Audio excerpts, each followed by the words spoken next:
Hi everyone, so today's topic of our discussion is the uses of thiazide diuretics. So we'll start. If you haven't watched the previous video, तो हमने उसमें complete discussion करा है thiazide diuretics का, तो वो जाके आप देख लेना. I will put the link in the description below. Channel को सब्सक्राइब करना मत भूलना. So let's get started with today's video. So as हम पढ़ चुके हैं पिछली वीडियो के अंदर कि हमने एक निमोनिक बनाया था which was for the thiazide diuretics. That mnemonic was shared, right. तो हमने एक निमोनिक बनाया था शेड के अंदर हमने क्या बोला था कि it decreases the stone formation, मतलब रीनल कैल्कुलाई फॉर्मेशन के अंदर कम कर देगा. So it is also used in the patients of idiopathic hypercalciuria, जिनके अंदर कैल्शियम ज़्यादा हो रहा था, यूरिन के अंदर एक्सक्रीट हो रहा था कुछ पेशेंट्स के अंदर. तो अब क्या होगा, क्योंकि जो थायजाइड डायूरेटिक्स होते हैं दे इनहिबिट द कैल्शियम एक्सक्रीशन, तो वो यूरिन के अंदर कैल्शियम एक्सक्रीशन नहीं होने देते और कैल्शियम का ज़्यादा रीएब्जॉर्प्शन होता है.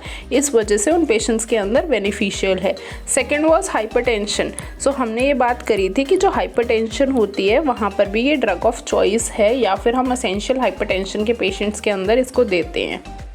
अब हमने इसको हाइपरटेंशन के अंदर क्यों दिया, क्योंकि हमने एक चीज़ वहाँ पर जानी थी कि एसेंशियल हाइपरटेंशन के अंदर ये ब्लड वॉल्यूम को डिक्रीज़ करना है हमको, है ना. ब्लड वॉल्यूम डिक्रीज़ होगा तो अपने आप प्रेशर कम हो जाएगा. तो ब्लड वॉल्यूम कैसे डिक्रीज़ हो रहा है, क्योंकि ये डायूरेसिस कराता है. जो थायजाइड डायूरेटिक्स होते हैं वो क्या करेंगे कि सोडियम और वाटर का एक्सक्रीशन कराएंगे, जिसकी वजह से ब्लड वॉल्यूम कम हो जाएगी.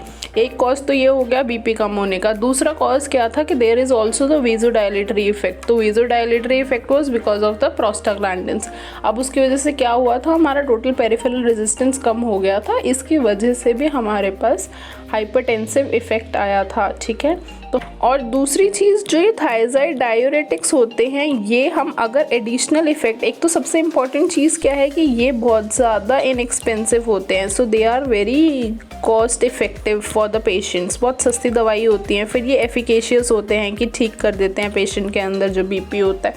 दूसरा इनका ना सिनर्जिस्टिक इफेक्ट होता है. What is this synergistic effect? It is this effect when it is combined with other antihypertensives, मतलब ARBs, एंजियोटेंसिन रिसेप्टर ब्लॉकर्स के साथ, या फिर एस इनहिबिटर्स के साथ. जब भी हम इनको कंबाइन करते हैं तो ये सिनर्जिस्टिक इफेक्ट दिखाते हैं, मतलब उनका बेटर इफेक्ट होता है इसके साथ. अगर साथ में इसको देते हो तो एडिशनल इफेक्ट आपको अच्छा मिलेगा.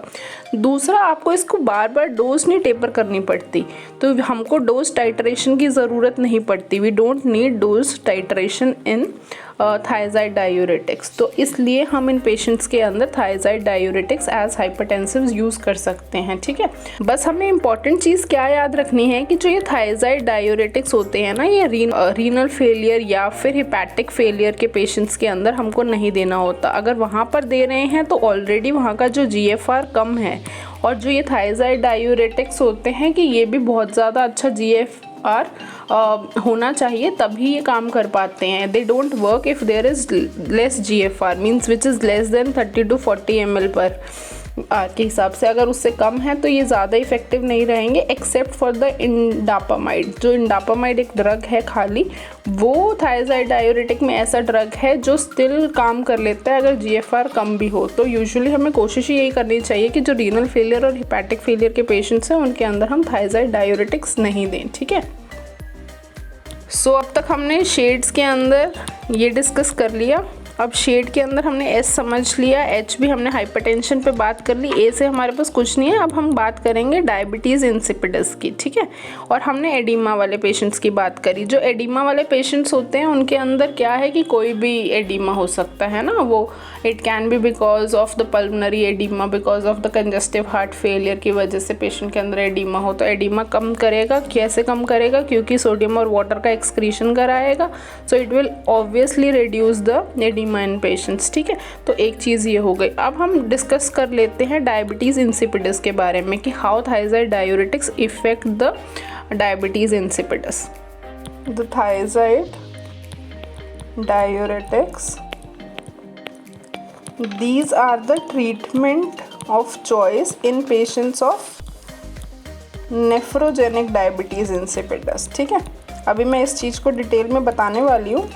हम किसी दिन ना बहुत अच्छे से डायबिटीज़ इंसिपिडस पे डिस्कशन करेंगे, बट अभी के लिए बेसिक समझेंगे कि जिनको बिल्कुल भी नहीं पता कि डायबिटीज़ इंसिपिडस क्या होता है, तो उनके लिए बात कर लेते हैं कि जो डायबिटीज़ इंसिपिडस होता है, it is because of the resistance or there is deficiency of ADH. What is ADH? ADH is anti-diuretic hormone. Anti-diuretic hormone कहाँ से मिलता है हमको? पोस्टीरियर पिट्यूटरी से। ठीक है, तो हमें क्या चीज़ याद रखनी है कि जो पोस्टीरियर पिट्यूटरी होती है वो हमारा एक हार्मोन सेक्रीट करती है जिसको हम वेजोप्रेसिन या फिर एंटी-डायोरेटिक हार्मोन बोलते हैं। अब एक्चुअली जो ADH का काम क्या होता है? ADH का काम ये होता है, इट कॉजेज द वेजो कंस्ट्रिक्शन। ठीक है, ये क्या काम करेगा? ये वेजोप्रेसिन है। वेजोप्रेसिन मतलब ये प्रेस करेगा और वो वहाँ वाला एरिया ये कंस्ट्रिक्ट कर देगा। अब हम ये यहाँ पर क्यों अचानक से इसकी बात करने लग गए? क्योंकि हम तो डायूरेसिस वाला चैप्टर पढ़ रहे थे ना। अब एक चीज़ याद रखनी है कि जो कलेक्टिंग डक्ट होती हैं हमारे नेफ्रॉन की, वहाँ पर ये ADH काम करता है। अगर वहाँ पर ADH means anti diuretic hormone काम कर रहा है तो उसका काम क्या है? वेजो कंस्ट्रिक्शन कराना। अब उस वेजो कंस्ट्रिक्शन की वजह से क्या होती है? It causes the reabsorption of water. ठीक है, क्योंकि ये कलेक्टिंग डक्ट पे काम करके through the receptors which is V2 receptors पे काम करता है और वहाँ से हमारा रीएब्जॉर्प्शन ऑफ वाटर कराता है। This is the normal function which is caused by the ADH। अब जो डायबिटीज़ इंसिपिडस एक बीमारी है, उसके अंदर क्या हुआ कि ये जो रीएब्जॉर्प्शन ऑफ वाटर है ये नहीं हो पाएगा, राइट? क्योंकि अभी हमने यही बोला ना कि रेजिस्टेंस हो जाती है, डेफिशिएंसी हो जाती है ADH की। अब डायबिटीज़ इंसिपिडस क्या होता है? दो तरीके से होता है। दो तरीके से कैसे होता है? एक सेंट्रल डायबिटीज़ इंसिपिडस होता है, एक हमारा नेफ्रोजेनिक डायबिटीज़ इंसिपिडस होता है। जो सेंट्रल डायबिटीज़ इंसिपिडस होता है, it is because of the absence of ADH। ADH है ही नहीं। अब है ही नहीं तो काम क्या करेगा? जबकि जो नेफ्रोजेनिक वाला होता है, it is because of the resistance.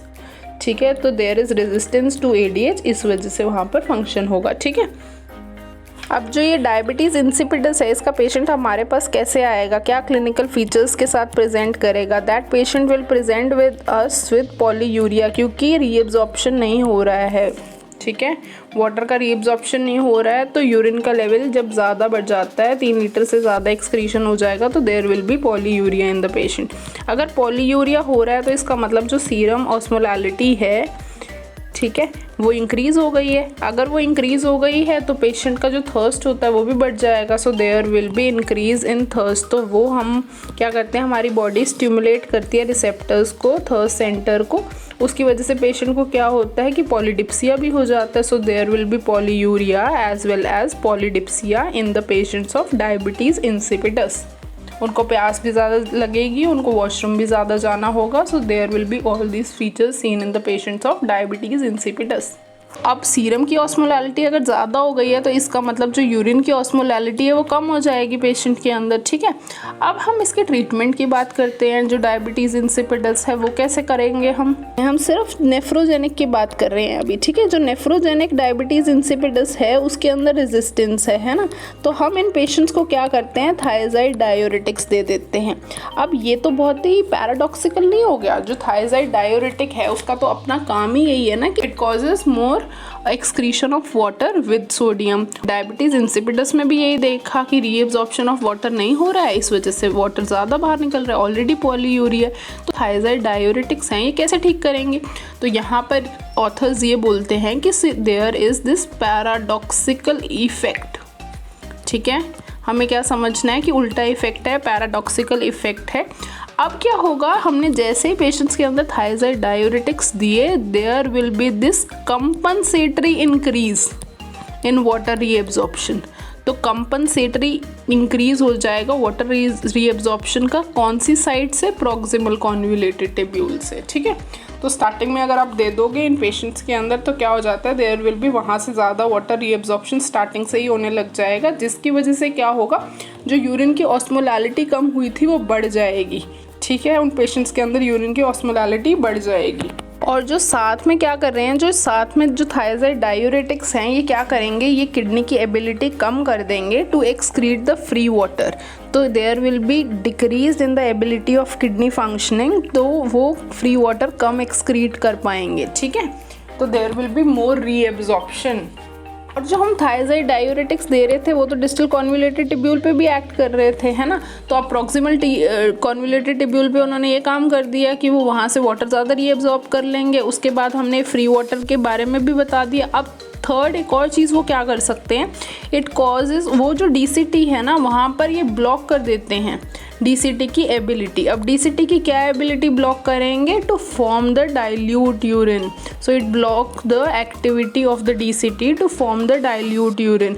अब मतलब यहाँ पर क्या होगा, कॉन्सेंट्रेटेड यूरिन बनेगा, ठीक है। अगर कॉन्सेंट्रेटेड यूरिन बनेगा तो अपने वाटर का ज़्यादा रीएब्जॉर्प्शन होगा, सॉल्यूट्स ज़्यादा जाएंगे।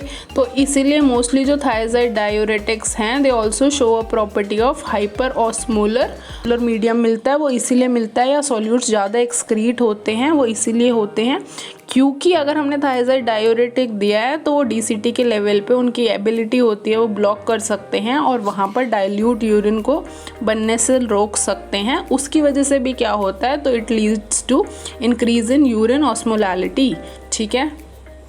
अगर डायबिटीज़ इंसिपिडस के लिए आपने उसको साथ में थायजाइड डायूरेटिक दिया है, अगर उससे ठीक नहीं हो रहा है, एक तो उसका सॉल्ट रिडक्शन कराओ कि नमक कम लेना है पेशेंट को। दूसरी चीज़ हम क्या कर सकते हैं, हम इन पेशेंट्स के अंदर अमाइलोराइड ऐड कर सकते हैं। अमाइलोराइड क्या है, पोटेशियम स्पेयरिंग डायूरेटिक है, ठीक है।